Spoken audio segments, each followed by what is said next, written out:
Welcome back to my channel, Iraqi Dinar Hub. It's Armageddon, and today we're diving deep into the latest developments surrounding the Iraqi dinar, as well as the crucial economic shifts shaping Iraq's future. Stick around because today's discussion could significantly impact your understanding of Iraq's economic trajectory and its potential resurgence. I want to start by addressing a particularly intriguing topic that has been making the rounds recently. Specifically, Iraq's approach to its currency auctions, or more notably, the absence of them. Just last week, there were no auctions on Monday, March 3rd, which is a notable change given how frequently these auctions have been conducted in the past. What implications does this hold? Is there a strategic reason behind this decision?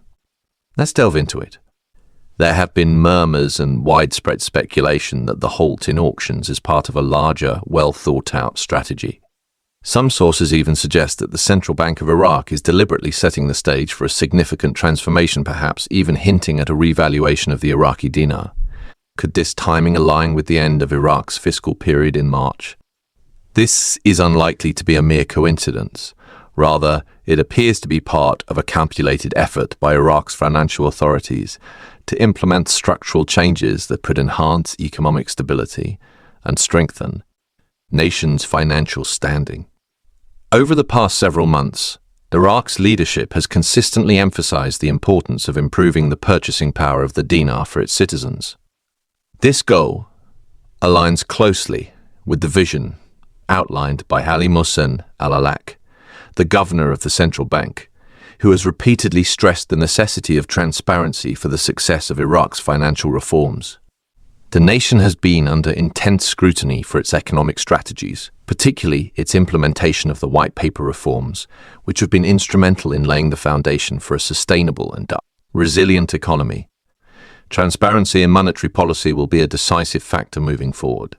There has been continuous discourse about the potential restoration of the dinar's value to previous levels, and while no concrete timeline has been established, a growing consensus suggests that we are edging closer to a pivotal moment.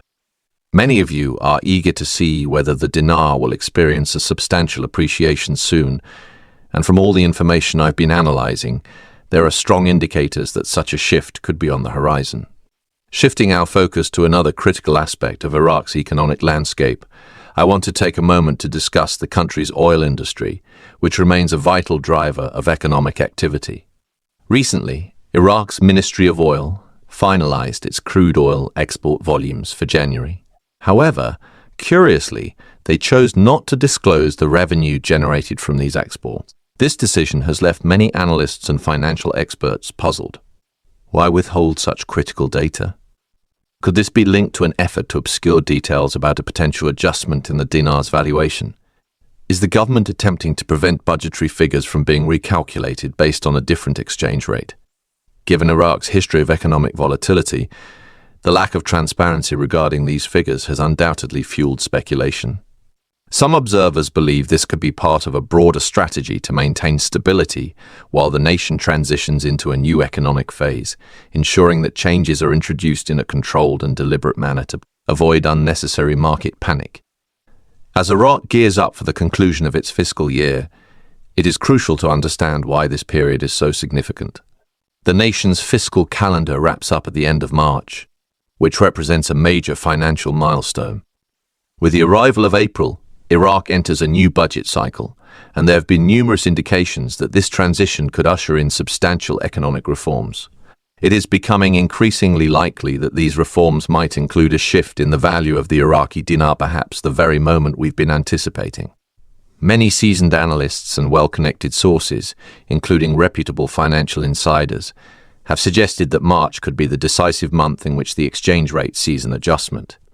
Whether it is the suspension of currency auctions, the restriction of dollar transactions, or Iraq's broader economic efforts to decrease its dependency on the US dollar, all of these developments suggest that we are approaching a major turning point.